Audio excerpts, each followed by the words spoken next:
Hello guys, स्वागत है आप सबका मेरे चैनल इंटरेस्टिंग ब्लॉग में। बहुत दिन से मैं अभी कुछ दिन से वीडियो नहीं डाल रहा था और थोड़ा समय व्यस्त चल रहा था, लेकिन अब बैक आ गया हूँ। अब आप लोगों को मिलेगा वीडियो मेरा, और आप लोग अपना प्यार आशीर्वाद बनाए रखिएगा। अभी मैं फ़िलहाल थोड़ा सा वही जंगल जहाँ मैं आपको दिखा चुका हूँ कि मैं इस जंगल में थोड़ा बहुत समय बिताता हूँ अपना। और भोजपुरी में जो है बहुत सारा विवाद चल रहा है, तो उसी विवाद को लेकर के मैं सोच रहा हूँ थोड़ा बहुत मैं भी आप लोगों को अपना राय रखूँ। बहुत लोग बहुत कुछ बोल रहे हैं आजकल, तो उनका जवाब मैं दूंगा।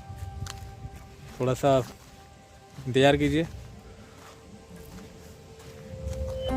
अभी पवन सिंह का प्रोग्राम था कल धनबाद में, और मुझे पता नहीं चल पाया, नहीं तो मैं ज़रूर मिलता जाके। पता चला काफ़ी रात में, तो मैं नहीं जा पाया।